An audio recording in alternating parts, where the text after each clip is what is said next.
नमस्कार, मैं हूं रवि तिवारी। आप देखना शुरू कर चुके हैं लोकल टीवी छत्तीसगढ़। एक मछली व्यापारी के पास काम करने वाले लोगों ने उसी की हत्या की प्लानिंग रच डाली। प्लानिंग ही नहीं रची बल्कि उन्होंने मछली व्यापारी की हत्या के वारदात को अंजाम भी दिया। आखिर ऐसा क्या हुआ कि जिस व्यापारी के पास वे काम क्या करते थे, जिससे उनकी रोजी रोटी चलती थी, आखिर उसी व्यापारी की हत्या की प्लानिंग उन्होंने रच डाली और प्लानिंग के तहत उन्होंने मछली व्यापारी को मारा भी।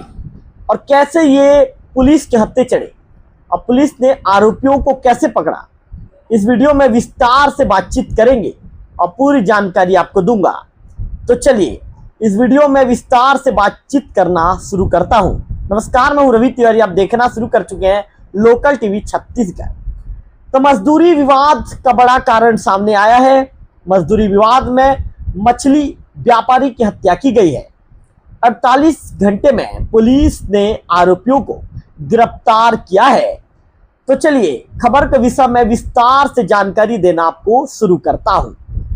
आज की खबर में बात करेंगे छत्तीसगढ़ के धमतरी जिले के नगरी थाना क्षेत्र में घटित हुई एक सनसनीखेज वारदात की पूरी कहानी आपको दिखाऊंगा, जिसने पूरे इलाके में दहशत फैला दी है।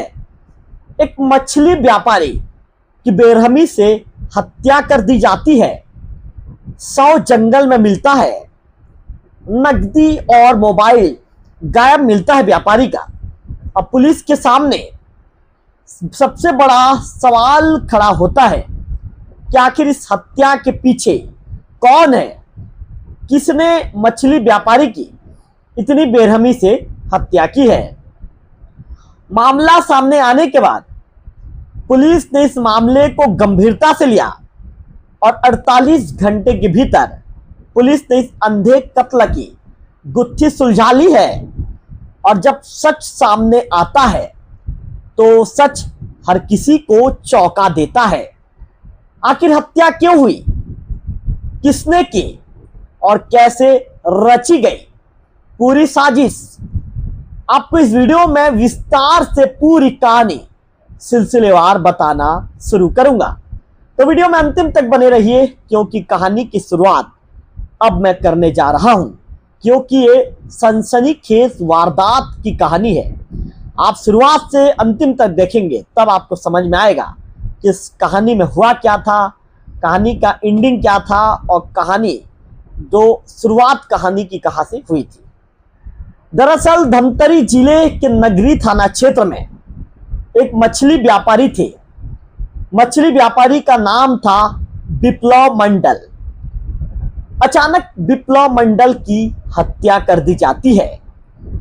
हत्या के बाद जब पुलिस देखती है कि 100 को जिस तरह से बेरहमी से चाकू से गोदा गया था, इसके बाद पुलिस को लगता है कि कहीं ना कहीं ये रंजिश के चलते या ऐसी कोई बात हुई थी, आरोपी को कोई बात नागवार गुजरी होगी, जिसके चलते आरोपियों ने इतनी बेरहमी से विप्लव मंडल की हत्या की थी और मोबाइल और पैसे लूटकर वे फरार हो गए थे। पुलिस ने इस मामले में खुलासा कर लिया है और पुलिस को बड़ी सफलता मिली है। नगरी पुलिस ने इस सनसनीखेज हत्याकांड का खुलासा करते हुए पत्रकारों को बताया कि मामले में 3 आरोपियों को गिरफ्तार किया गया है, जबकि इस वारदात में विधि से संघर्ष बालकों की संलिप्तता भी सामने आई है। पुलिस के मुताबिक यह हत्या किसी लूट के इरादे से नहीं, ध्यान से सुनिए, बल्कि मजदूरी बढ़ाने को लेकर हुए विवाद और पुराने रंजिश का नतीजा था। अब विवाद कैसे शुरू हुआ, इसके विषय में भी आपको जानना जरूरी है। तो ध्यान से सुनिए। पुलिस ने जब हत्याकांड के बाद अपनी जांच शुरू की तो पुलिस के जांच में सामने आया कि मृतक विप्लव मंडल उनका खुद का एक मछली फार्म था और उस फार्म का वे संचालन करते थे।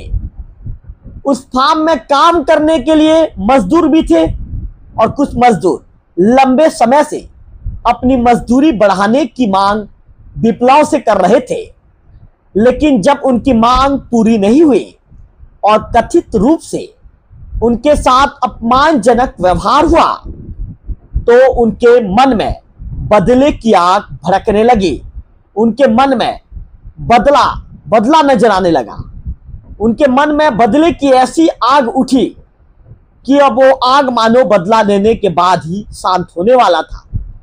ऐसे में अपने मन की भड़ास को निकालने के लिए और अपने बदले की आग पर ये कहेंगे कि उसे बुझाने के लिए उन्होंने बदला लेने का ठान लिया।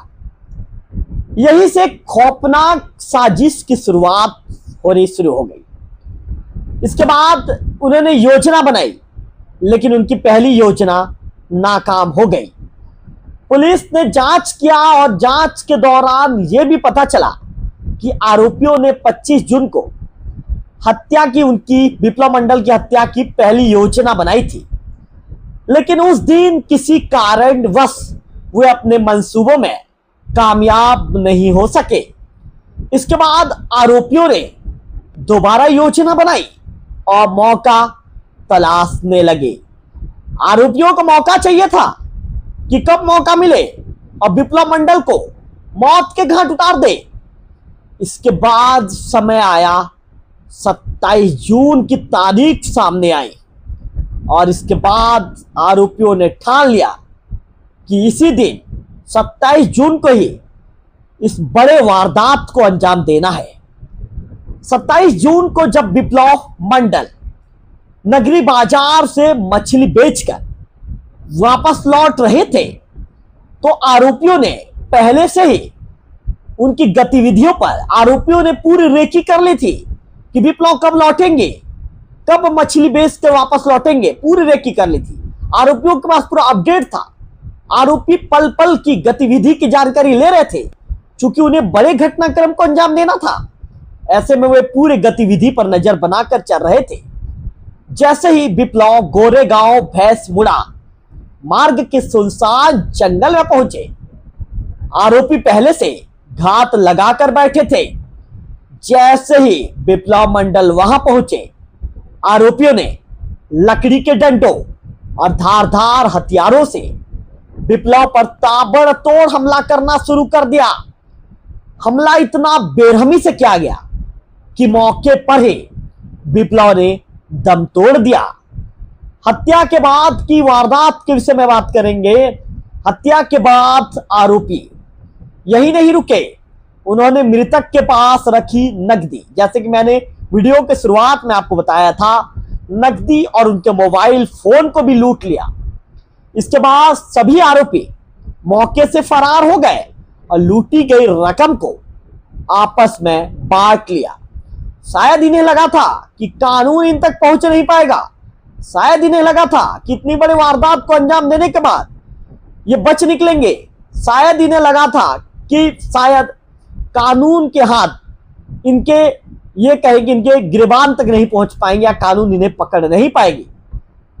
इस घटना के बाद पूरे इलाके में सनसनी फैल गई थी। अब पुलिस ने कैसे इस अंधे हत्याकांड की गुत्थी को सुलझाई, इसके विषय में भी जानकारी लोकल टीवी के दर्शकों को देना जरूरी है। तो मामला जब गठित हुआ, मामला गठित होने के बाद मामले की गंभीरता को देखते हुए धमतरी के जो पुलिस अधीक्षक हैं सूरज सिंह परिहार जी ने, उनके निर्देशन में एक विशेष जांच टीम का गठन किया गया। इस टीम में अतिरिक्त पुलिस अधीक्षक, एसडीओपी नगरी, थाना नगरी पुलिस और साइबर सेल के अधिकारियों को शामिल किया गया। फिर ध्यान से सुनिए कि इसके बाद पुलिस ने कहां से अपनी जांच करनी शुरू कर दी। पुलिस की प्रारंभिक जांच कहां से शुरू हुई, ध्यान से सुनिए।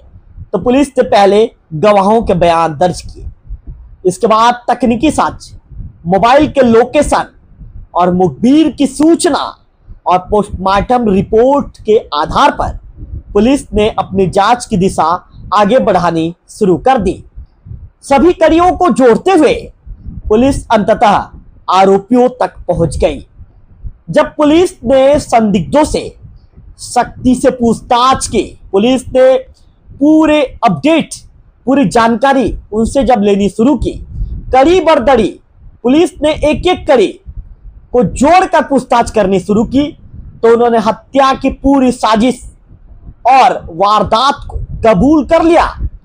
आरोपियों ने स्वीकार किया कि मजदूरी बढ़ाने की मांग जब उनकी पूरी नहीं हुई, तो इसके बाद उनके अंदर एक रंजिश था और उस रंजिश के चलते उनके अंदर बदला लेने की जो भावना पनप रही थी, उस भावना को पूरा करने के लिए उन्होंने हत्या की योजना बनाई थी।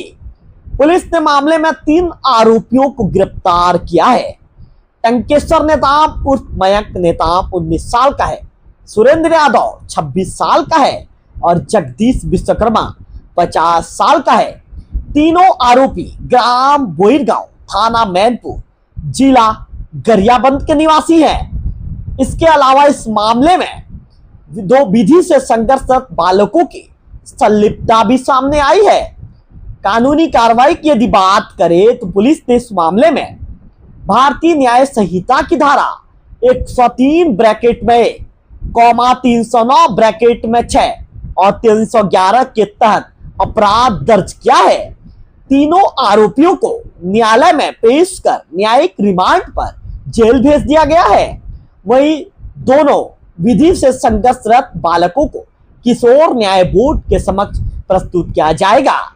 तो निश्चित तौर पर यह थी धमतरी जिले के नगरी थाना क्षेत्र में हुए मछली व्यापारी के हत्याकांड की पूरी कहानी, जहां मजदूरी विवाद ने एक व्यक्ति की जान ले ली और महज 48 घंटे के भीतर पुलिस ने इस सनसनीखेज मामले का खुलासा करते हुए 3 आरोपियों को सलाखों के पीछे पहुंचा दिया है। निश्चित तौर पर मैं आपको बता दूं कि कैसे देखिए एक छोटा सा विवाद कितना बड़ा रूप ले लेता है और आरोपियों ने एक बड़े घटना को अंजाम दे दिया। आरोपियों के अंदर एक ये कहेंगे कि एक खीस भावना आ गई थी। आरोपी संबंधित जो मालिक है उसे रंजिश रखने लगे थे। मजदूरी विवाद आपसी रंजिश में बदल गई और आपसी रंजिश के चलते उन्होंने बड़े वारदात को अंजाम दे दिया। निश्चित तौर पर इस खबर को आप शेयर करेंगे तो जानकारी और भी लोगों तक पहुंचेगी और लोकल टीवी छत्तीसगढ़ को सब्सक्राइब करेंगे तो इस तरह की ताजा तरीन अपडेट, पूरे प्रदेश की अपडेट, चाहे वो क्राइम बीट की खबर हो, राजनीतिक बीट की खबर हो या तमाम बीट की खबर, हर अपडेट, हर गतिविधि सबसे पहले आपका मोबाइल की स्क्रीन पर आपको प्राप्त होता रहेगा। फिलहाल इस वीडियो में इतना ही। अगले वीडियो में फिर होगी आपसे मुलाकात। तब तक बने रहिए लोकल टीवी छत्तीसगढ़।